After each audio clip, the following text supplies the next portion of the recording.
Good morning student. आज हम कर रहे हैं रीड प्रैक्टिस सेट 13। अगर आपको बाकी के प्रैक्टिस सेट देखने हैं तो आप गीता ठाकरन चैनल पर जाकर देख सकते हैं। तो करते हैं स्टार्ट। सबसे पहले खंड 1 बाल विकास एवं शिक्षा शास्त्र।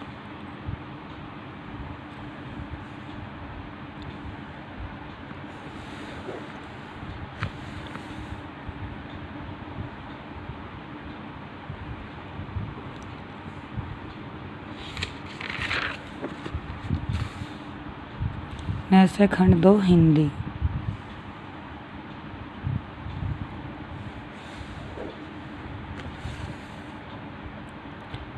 नेक्स्ट है खंड 2 लैंग्वेज 1 इंग्लिश।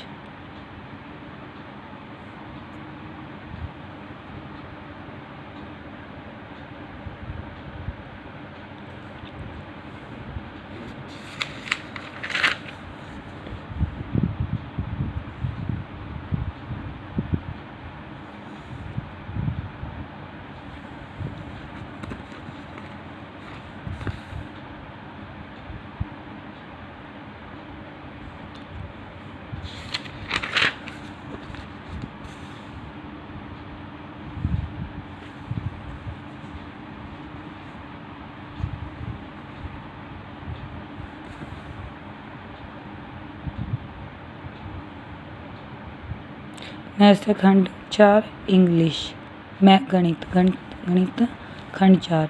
इसको हम विद सॉल्यूशन करते हैं। तो 91 क्वेश्चन है। दो संख्याओं का गुणनफल 45 है तथा उनका अंतर 4 है।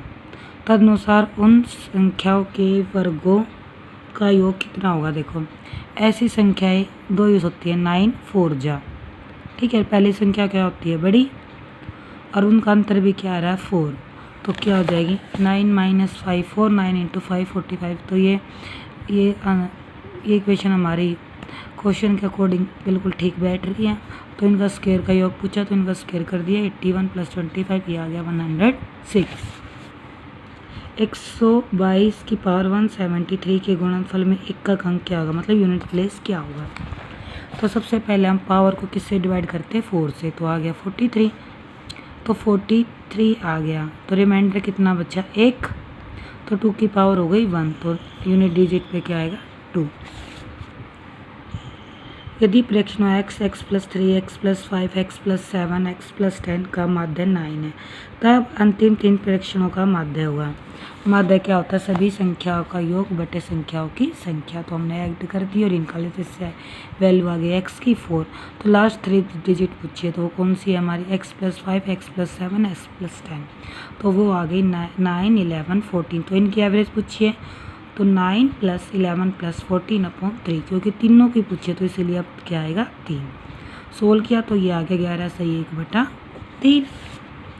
नेक्स्ट है 444 डिवाइड 16 × 1.5 का मान क्या होगा। पॉइंट हटाने के लिए लगा दे बटे में 0। तो 444/16 × 15/10 सोल्व किया तो ये आ गया 333/8।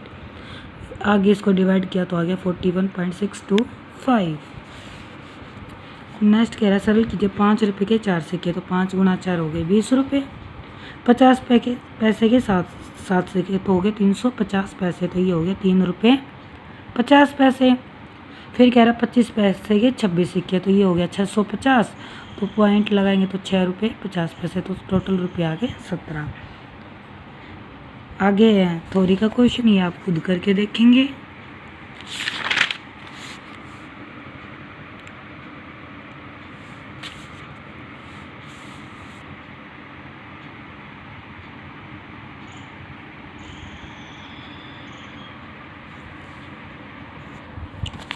नेक्स्ट करते हैं 105।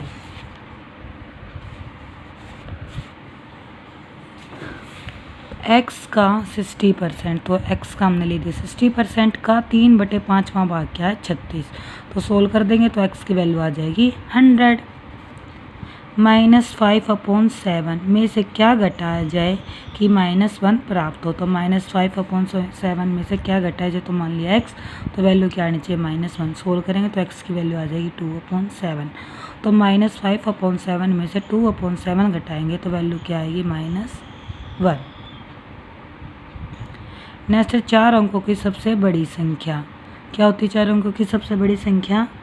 999। ठीक है, 4 बार 9। जो संख्या 12, 18, 21 और 28 में से प्रत्येक संख्या से विभाजित हो जाती है।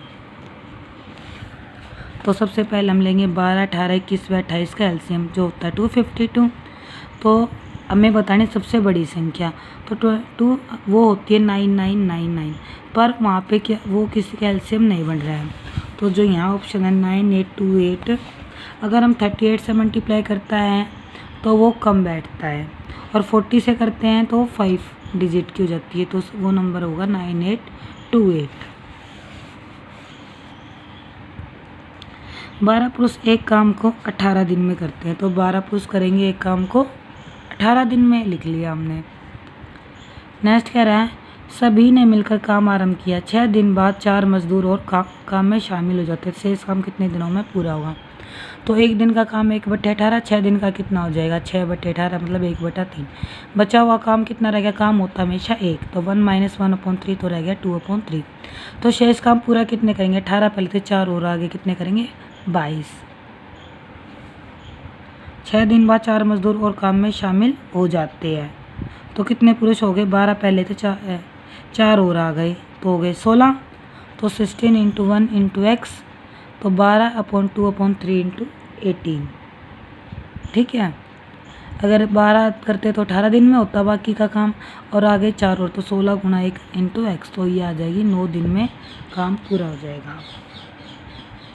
एक दुकानदार एक वस्तु को अंकित मूल्य से 12% की छूट देकर 21% लाभ प्राप्त करता है, तदनुसार उसका अंकित मूल्य उसके लागत मूल्य से कितना ज़्यादा है?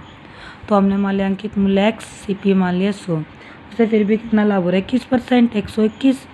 तो 121 है, कितने पे छूट दे रहा है वो? 12% की छूट दे रहा है, तो 88 × 100, तो ये आ जाएगा 137.5 हो जाएगा अंकित मूल्य। तो कितना ज़्यादा है ये? 37.5 ज़्यादा है। ठीक है, SP × CP जितना छूट पे बेचा × 100, तो ये आ जाएगा 37.5। सोहित ने विकास के साधारण ब्याज पर 14% वार्षिक दर से 3 वर्ष के लिए, तो 14 वर्ष एक का है, तो 3 वर्ष का कितना हो जाएगा? 42%। और 6300 उधार दिए, उसने इसमें कुछ और धन जोड़कर मोहित को उतनी अवधि के लिए 16% वार्षिक दर से साधारण ब्याज पर उधार दे दिया। 16% एक का, 3 साल का कितना हो जाएगा? 48% उधार दे दिया। इस साल लेने से उसको 618 रुपये का लाभ हुआ, तो उसने मोहित को कितनी राशि दी? 2646, तो यहाँ पे हो गया 42%, 6300 का। कुल ब्याज मिला है उसे 2640 + 618 ज़्यादा मिला, जब उसने कितना दिया है? 16% दिया, तो ये हो गया 3264। तो 16% की वैल्यू कितनी होगी? 3264। इसको सोल्व किया हमने, तो ये आ गया 500 रुपये ज़्यादा दिए। ठीक है, लागत मूल्य से कितने ज़्यादा दिए? उसने 500 रुपये ज़्यादा दिए।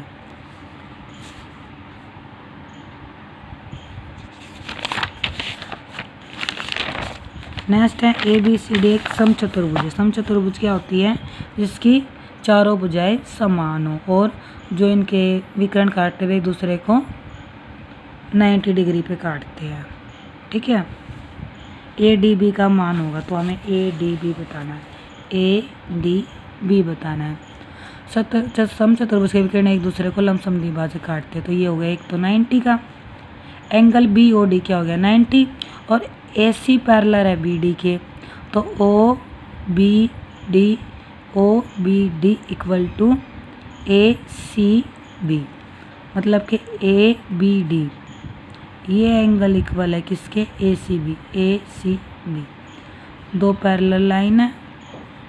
ठीक है, कितने के हो गए? 30 डिग्री ACB।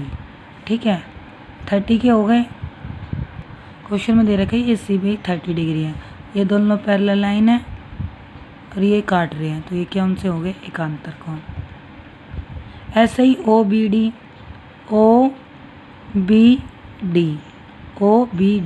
ये वाला = ACB हो गया 30।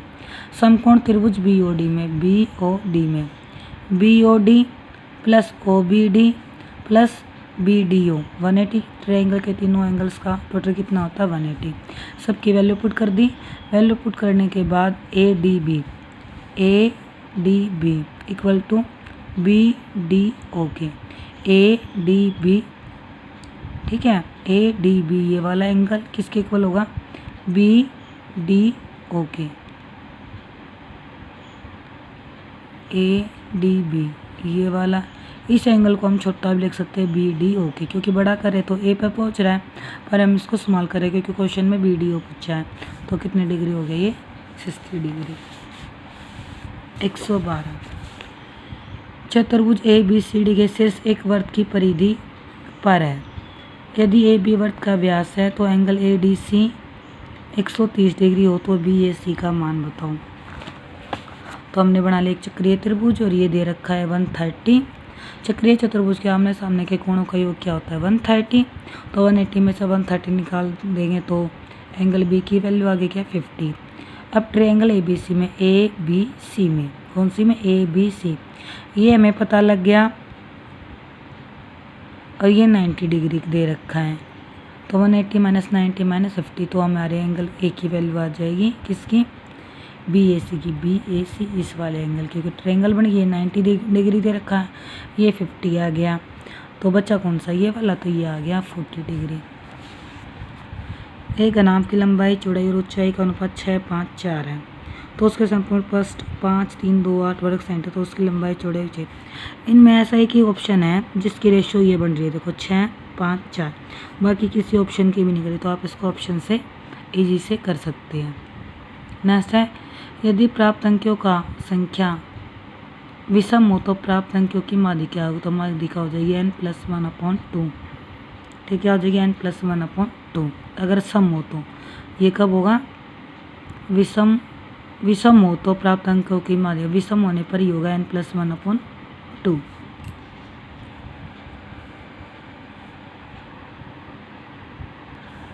नेक्स्ट है, A की आय B से 25% अधिक है, तब B की आय A से कितने प्रतिशत होगी।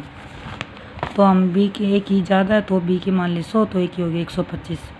तो B की आय 1 से कितनी अधिक है, तो 100/125 गुणा 100 कितनी है 80।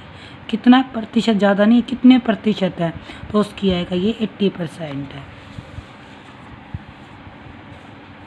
देगा समीकरण BX² + AX + B = 0 के लिए मूल्यों का गुणनफल होता है C/A। क्या होता है मूल्यों का गुणनफल C/A। C क्या है यहाँ पे B, A क्या है B, तो B से B के आंसर क्या आ गया 1।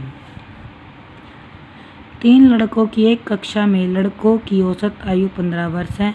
यदि 10 और लड़के कक्षा में प्रवेश करते हैं तो पूरी कक्षा की औसत आयु 1 वर्ष कम हो जाती है। तो नए लड़कों की औसत आयु क्या होगी। तो नए लड़कों की बतानी है 117। तो 30 पहले 30 थे, 10 और आ गए, तो 1 वर्ष कम होगी कितने की 15 की। इंटू 15 इंटू 30 तो अपॉन 10। ठीक है, इसमें क्या लगेगा फार्मूला, जितने लड़के थे जितने और आ गए, तो 30 + 10। 15 वर्ष थी, 1 वर्ष कम हो गई, तो 15 - 1। ठीक है, कितनों की हुई है 30। ये हुई है पूरे 30 की, मतलब 40 की कम लगा लो, क्योंकि बाद वालों की भी लगाएंगे हम इसमें। और बाकी कितनी बैठ रही है 15 इंटू 30, मतलब जितना भी कम हुआ हम उसको पहले ही 1 इसमें से लेस कर रहे हैं। तो ये हो जाएगी 40 इंटू 14 -450/10, तो ये आ जाएगी 11। तो नई एवरेज कितनी निकला है 11। नए लड़कों की औसत आयु आ जाएगी 11। सिर्फ क्योंकि हमें सिर्फ नए लड़कों की बतानी है, इसीलिए हमने ये किया। इसमें से सारे पुराने वाले माइनस कर देंगे तो नए लड़कों की औसत रह जाएगी। XY 3:4 और YZ 8:9। तो X तो ये ऐसे मल्टीप्लाई, Y की ऐसे और Z की ऐसे।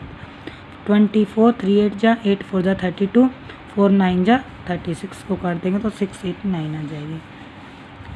त्रिभुज ABC में एंगल B और एंगल C के आंतरिक द्विभाजक बिंदु O पर मिलते हैं। एंगल A 80 है तो BOC कितने अंश का होगा। तो फार्मूला होता है BOC निकालने का 90 + A/2। तो 90 + 40 आ जाएगा 130। नेक्स्ट है, दो प्रतिच्छेदक वृत्तों की उपविन्यस्त जीवा की लंबाई 12 सेंटीमीटर है। यदि वृत्तों का व्यास 15 सेंटीमीटर तथा 13 सेंटीमीटर तो उनके केंद्रों के बीच की दूरी बताओ। देखो, एक तो हमें पता लग रहा है कि उनके विन्यस्त जीवा की लंबाई 12 सेंटीमीटर, वृत्तों का व्यास 15 और 13 सेंटीमीटर है, तो केंद्रों के बीच की दूरी बतानी है। तो हमने बना लिया। ये दे रखे व्यास, तो व्यास का हम आधा कर देंगे, 6.5 रह जाएंगी। तो ये बन गया, हमें बतानी ओ डैश की वैल्यू बतानी है। सबसे पहले ए बी दे रखी है 12 सेंटीमीटर, तो ए एन क्या हो जाएगी 6 सेंटीमीटर। फिर है ओ ए 15/2 क्योंकि हाफ होती है रेडियस, और ये हो जाएगी 13/2 ए ओ डैश। तो ओ एन कैसे निकलेगा, ओ ए का स्क्वायर माइनस ए एन का स्क्वायर, तो ये सोल्व करके आ जाएगा 9/2।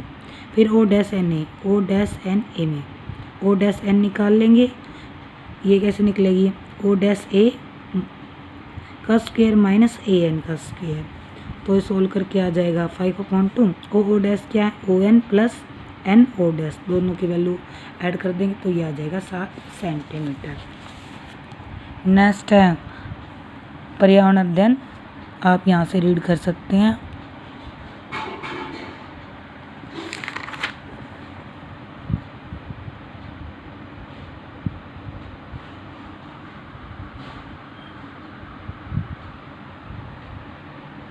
अगर आपको वीडियो पसंद आए तो प्लीज़ लाइक करना ना भूलें। Thank you.